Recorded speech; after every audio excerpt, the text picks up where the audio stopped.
Welcome back, ladies and gentlemen. We're still with you on this morning's edition of The Breakfast Show. And of course, as promised earlier, today we take a look at the country's role, Egypt's role in the region, not just in current times, but also in historical times. And joining us in the studio to tell us a lot more about Egypt's role in the region is our guest, Dr. Ismail Hamid, a historian. A very good morning to you, Doctor. Good morning. Good morning, Dr. Hamid. Of course, you are a historian, and you know well that Egypt, not only like Ange mentioned, have played a good role in Africa, but also throughout the Arab world and the whole world. Yes. So if you could shed some light on the role that is, the importance of Egypt's role throughout the region and even to the whole world now. Yes. First of all, thank you for your kind invitation. I think if we go back for a while just to know the historical background of the value and the importance of Egypt, this just to give us an idea of what we have today. From the beginning, Egypt is considered to be the cradle of civilization, the first civilization that the man had known. Also, Egypt gave the world and the other peoples lots of great achievements. The invention of the first writing, first alphabet, the paper, the medicine, invention of medicine and surgery, invention of architecture, invention of pyramids, lots of great things. Egypt also had the first world empire in the world during the 16th century till the 13th century. 3 centuries Egypt was a great empire that was giving lots of things for the other people. Even during the Greco-Roman time with the foundation of Alexandria, which became as the historical or the cultural center of the world. And we know the Museum of Alexandria, the Lighthouse of Alexandria, we know Cleopatra. Alexandria was the center of culture of the world. Most of the philosophers, scientists, and scholars, researchers, they came to Alexandria to study. We know that Pythagoras spent in Egypt more than 22 years to study the mathematics of Egypt. After that, he went back to his country, to the Greece, in order to show them what he knew in Egypt. Also, Euclid, who is considered to be the father of geometry, he was born in Alexandria. All his time was in Alexandria. Archimedes with the floating theory. Lots of great things that happened during that time. After that, after the Arab conquest, Egypt became the center of Islam. And Egypt became, or Cairo itself, after its foundation in 970, became the center of the Islamic world.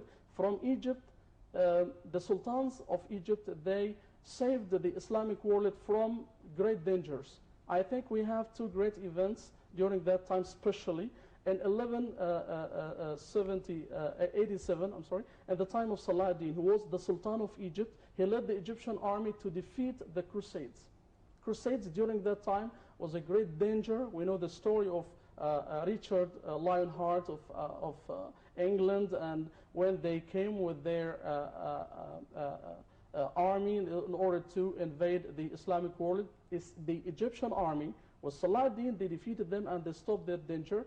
Less than 1 century after, in 1260, Sultan of Egypt Qutuz, he defeated the Mongolians, or the Tatar, in the war of Ain Galut. So also he saved not just the Islamic world, the whole world from the danger of the Mongolians, that they were very savage and they were very wild. So across the history, you have lots of great signs that Egypt had a special position. Also, we can say why that position of Egypt very special more than any other country. This in order to complete the story till our time. Look at the position, the geographic position of Egypt. Egypt is controlling the 2 important seas in the world, the Red Sea and the Mediterranean Sea.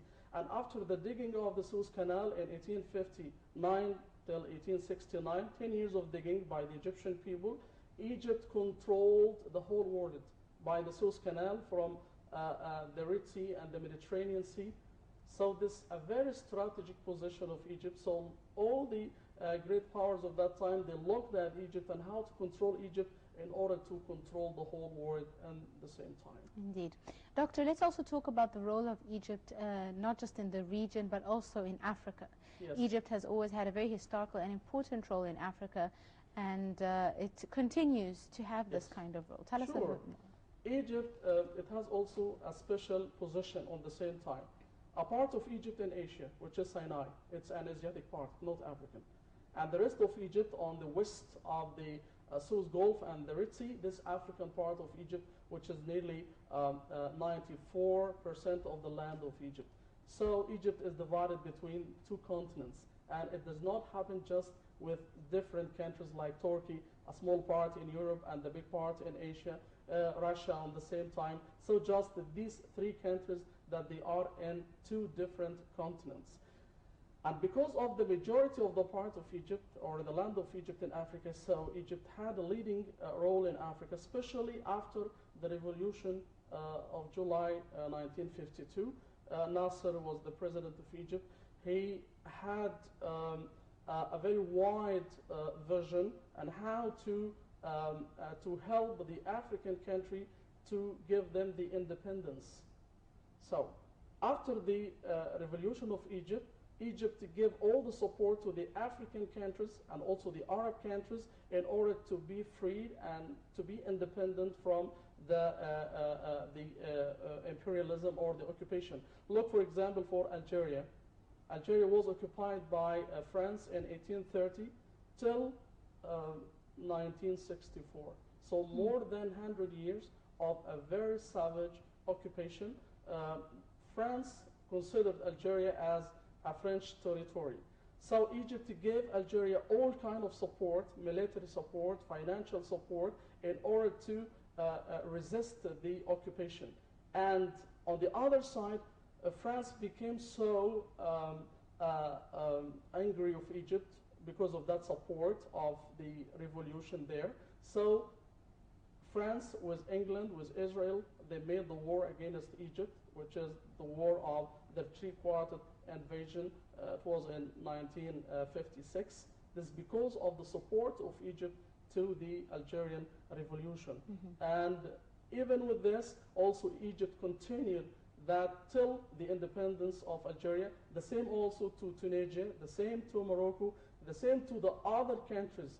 Till the year 1960, most of the African countries, they became independent. This because of the Egyptian role. Also, Egypt had a leading role in order to found an organization between the whole African countries, which is the African Union in 1964. Before that, nearly 20 years, Egypt also had a leading role in order to found another organization between the whole Arab countries, which is the Arab League in 1945. And in Alexandria, the year before, 1944, it was the preparatory conference, this for the declaration of the new organization. And thanks to the role of Egypt, all the Arab countries, they made the Secretary General of the Arab League should be an Egyptian.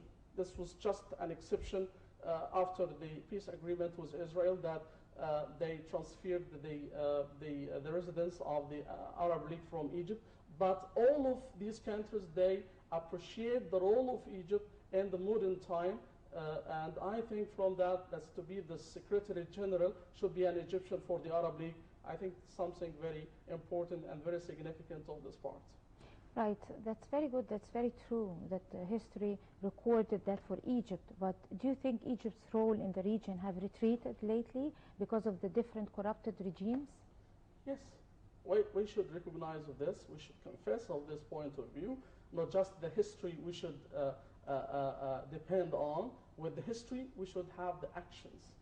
So I think during the time of President Mubarak, we have lots of retreatment of that influence of Egypt for the Arab countries and even in Africa. And after the revolution with the instability that we have in Egypt, but we hope that Egypt should renew its influence in Africa and in the Arab world, because it is the destiny of Egypt. It should be the leading country of the Middle East, of the Arab countries, of the African countries. It is destined things for Egypt. Doctor, do you think that now after the latest revolution, all the changes on the ground and the strength once again of the judiciary system, of several institutions here in Egypt, do you think that this could play a role in giving Egypt back its prowess in order to get back to its role in the region? I'm very optimistic of Egypt, and I think I have 3 verses in Quran and the Bible and the Gospel. And Quran said that فَلَمَّا دَخَلُوا عَلَى يُوسُفَ أَوَى إِلَيْهِ وَقَالَ ادْخُلُوا مِصْرَ إِنْ شَاءَ اللَّهُ آمِنِينَ. This is a promise of security in Quran. Egypt. Okay? This about Egypt. Only 2 countries in Quran that they were promised to be quiet and safe, Egypt and Mecca. Just 2. Okay? And both of them, they were called and wished by 2 prophets. For Mecca it was Abraham prophet, and for Egypt was Joseph. And the second verses in the Bible, or in the Old Testament, or on the Torah, it said that Egypt is the paradise of God. It is mentioned like that in the book of Genesis, paradise of God. In the Gospel, it said that Mubarak Sha'bi Misr.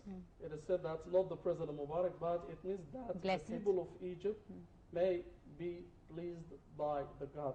So this is a blessing of Egypt. It is a promise of safety, of security, and also in Quran, even Pharaoh, he said that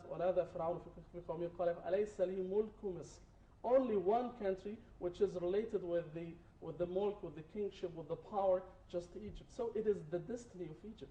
As we said, that cradle of civilization, the land of prophets, the land of holy books. The first holy book was revealed in Egypt.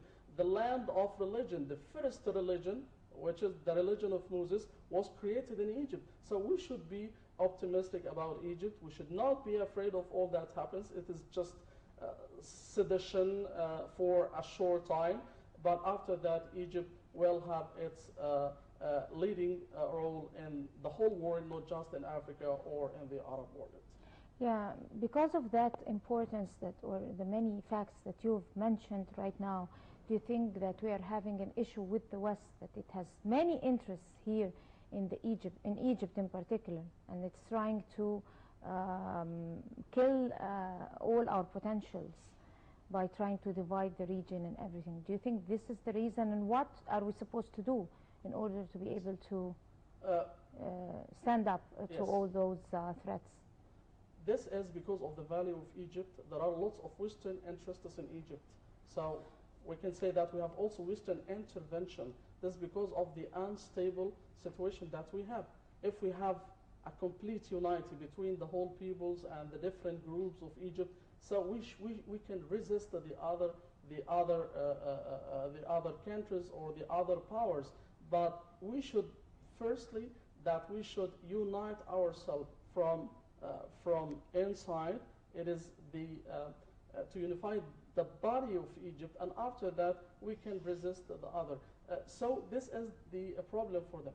They know that if Egypt is united, Egypt is stable, it will be a problem for the other countries. So for that we have lots of intervention in Egypt. We have also some groups that they make commerce of Islam, and they show a bad figure or a bad image of the real Islam, like the Muslim Brotherhood. I was a supporter of them, but I'm shocked of their way for ruling Egypt, and after that till now, I'm very shocked of them, and this is a problem.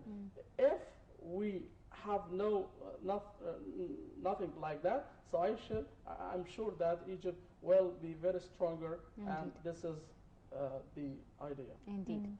Dr. Ismail Hamid, historian, thank you so much, sir, for joining us this morning on The Breakfast Show. Thank you very much. And I guess with that, Dina, ladies and gentlemen, we wrap up this edition of The Breakfast Show. Many thanks for joining us. You're in the company of Angie Meher and Dina Hussein. Thank you, Dina. Thank you, Angie. And a very good day. Good day. Goodbye.